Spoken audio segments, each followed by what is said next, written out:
Today, I'm going to share what they do not tell you as a new phlebotomist, okay? Number one, they do not tell you that you're going to be drawing a lot of newborn screens. You must know that and you must master it. But let me tell you that it's very normal if you struggle, okay? Because babies, first of all, they're very scary. I know they're just little babies, like so cute and small, but those are the most hard ones. My tip to you is to, when you actually poke the patient on the heel, do not feel scared to press down with pressure before you click it, okay? I know it's very, very normal, but I don't feel like that's what they tell you, okay? But do not get scared, okay? The more you're exposed you get to it, the better you're gonna become. And also, what they don't tell you is that if you have never done a blood culture, they order blood cultures on newborns. And of course, they're scary because it's a, a actual blood draw, okay? And it has to be sterile. And it's very scary, but I promise you, as long as you focus, you will get it, okay? Normally what I do with babies, don't put the tourniquet all light because you feel like you're gonna break the little arm. It feels like you are, but you could grab the little blanket that they have at the hospital. I roll it and put it underneath. You roll it, put it underneath, and that will make the arm straighter, okay? And then try to feel, and normally where you feel the vein, always poke a little bit below, because when you poke a little bit below, you insert the needle, eventually that you'll reach the spot, if that makes any sense. I feel like with babies at the beginning, my mistake was that I would poke exactly where I would feel, and then I would never get the vein. For some reason, I've noticed that I would be successful if let's say you feel it here, I would poke a little bit below, like less than an inch, like maybe just slightly below, and then the needle will reach that spot that you want to poke. I feel like that's something that they don't really tell you. Of course, they want you to figure it out all by yourself. But another thing that they will not tell you is that heel warmers are your best friend, okay? If you happen to do a blood draw and they tell you to put the warmer on the heel, eventually I feel like at least one phlebotomist will show you how to do that. But what they don't tell you is that you could do the same for the arm. Sorry. So you could do the same for the arm, and that's like an extra step that you're doing. Even if they look at you weird, okay? If you're already on your own, trust me, take that extra step. Because let's say you put the tourniquet on the baby, right?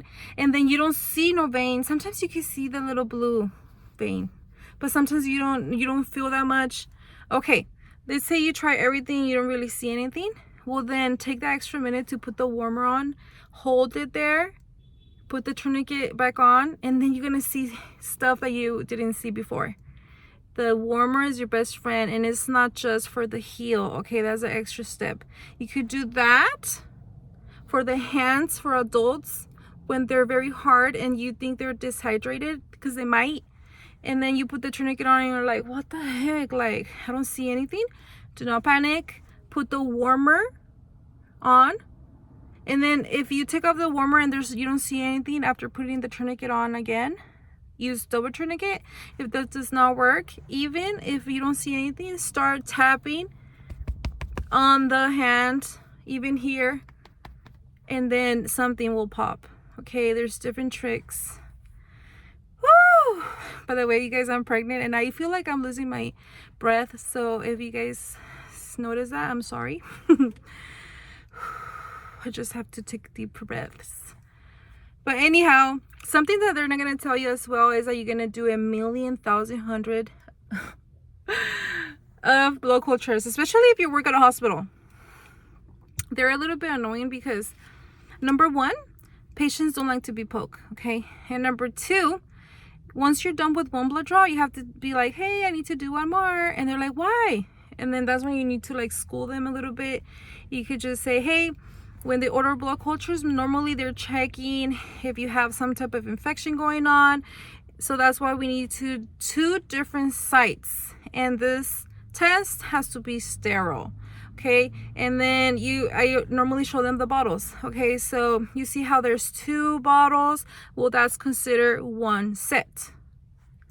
And then normally if they have blood cultures, what I love to do is I do the blood cultures, my rainbow.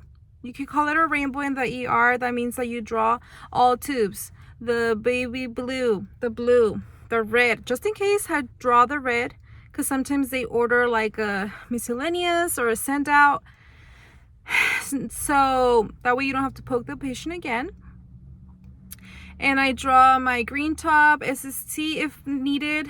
It's also for like for send outs for sure. Your lavender, if you have a typing screen, you go ahead and do it there. Okay, once you're done with that, I always do the second set of blood cultures with my gray top, okay? Because the gray top needs to be in the lab within 15 minutes.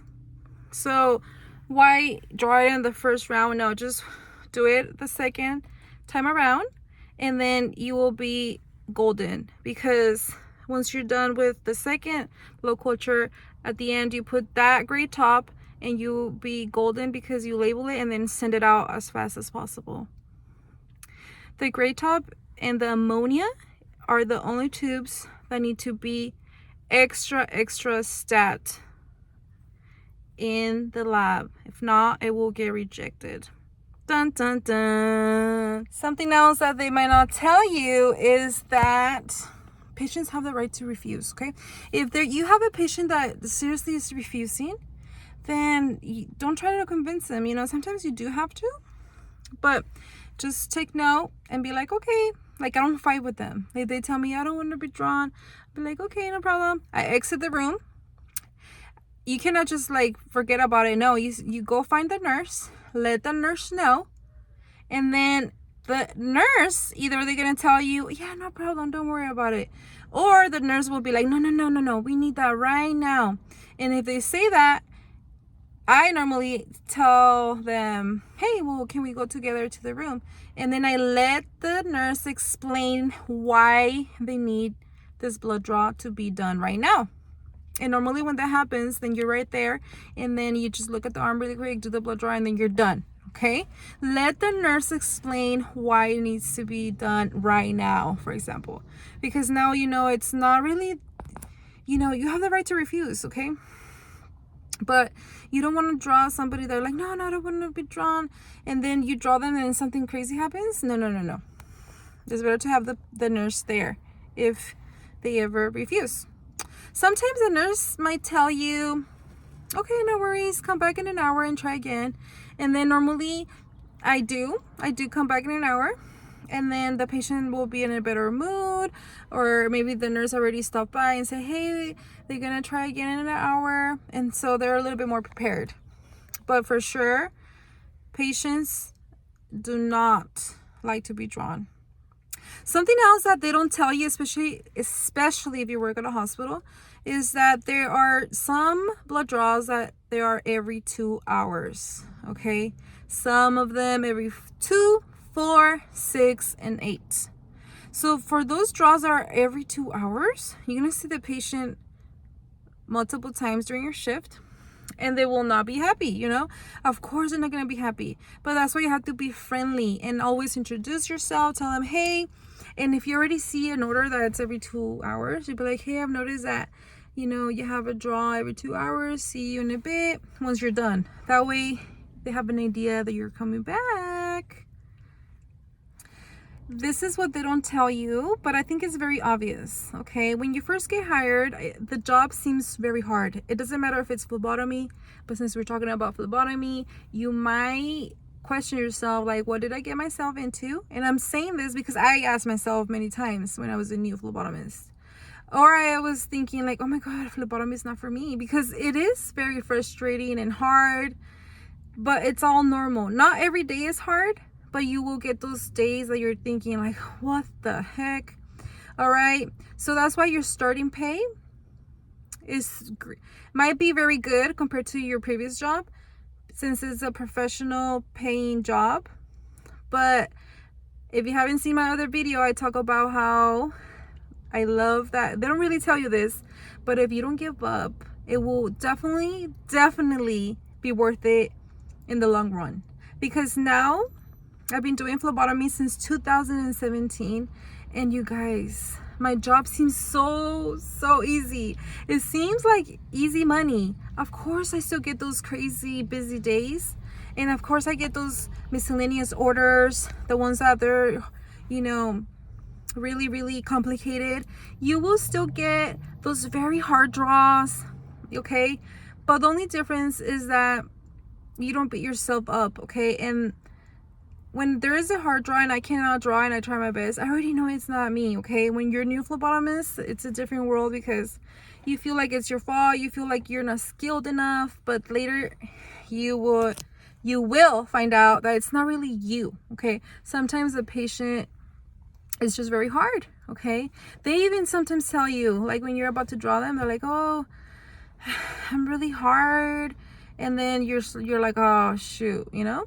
But no, do not give up. And then when sometimes they tell you, oh yeah, I'm very hard, and then you actually get the draw, it's just a great feeling. But the best feeling is when they give you a raise every year, and you will get to the point that you're getting paid top dollar, okay? Top dollar, and it feels so much easier. It feels like easy money, and I know that you will get there, okay? I know that one day you're gonna look back, okay, and you're gonna be like, wow, I'm so glad I took that phlebotomy class. I'm so glad I did not give up, okay? Something else they don't tell you is that the order of draw for sure will be with you for the rest of your phlebotomy career, okay? And the most common test will be part of you, okay? I know at the beginning it's like, oh, I cannot memorize everything, and it does seem like impossible, because that's how I felt, to be honest. I was like, how am I gonna remember all of those tests? How am I gonna remember what to draw and stuff like that? Well, guess what? That's part of the easy money, okay? Now I just look at the order, the actual, you know, whatever the doctor orders. I just look at the paper and I'm like, okay, green top and lavender, or SSC, red top, whatever, okay? Or lavender, it all depends, but you will not regret it, my friend. Something else they don't tell you is that when you're a new phlebotomist, the old G phlebotomist really enjoys you doing all of the work. I'm not trying to be mean or anything, but it's because they really want you to get exposed to babies, doing blood cultures, you know, responding to a ER code. What else? Doing typing screens, getting the hang of the morning rounds. So when you're new, they don't do the morning rounds, you do them, okay? So when you're a new phlebotomist, you get exposed to a lot. And the OG phlebotomist really likes it and enjoys it, because they're just looking at you do it, you know? But that's your opportunity to ask for help, okay? And to ask questions. And my tip is that whoever you're with, I would try to do things their way, because they all expect you to copy them in a way. But the good news is that once you're done with training, you become your own phlebotomist. What I mean by that is that you get to do your way, okay? You get to do your own judgment.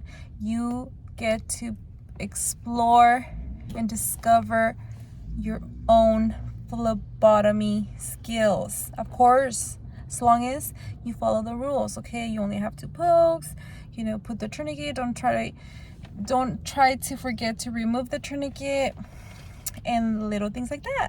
And of course, make sure you practice to draw sterile blood cultures, okay?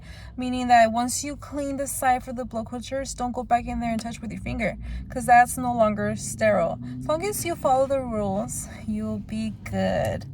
That's what they're not gonna tell you. But honestly, I love students because I just love telling them my tips, and I always tell them what I wish I would know. But I've noticed that the other OGs, like, they kind of take advantage of you, you know, like you do everything basically. But don't worry, again, it's a good thing, because the most experience, the more familiar you become, the better off you are by yourself.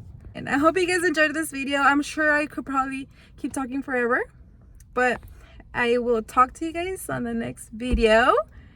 I recommend watching this video because I talk about how to draw difficult veins. I think I mentioned a couple of things in this video, but I just talk about how I am painless, because a lot of people tell me that I'm painless, and I'm sure at least one patient is going to tell you, but I'm going to describe how I do it, okay?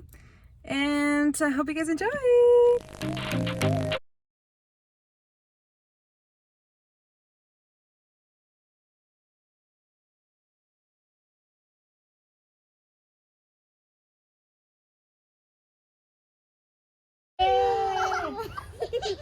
I think probably he thinks his trainer, the trainer's voice probably is like mine.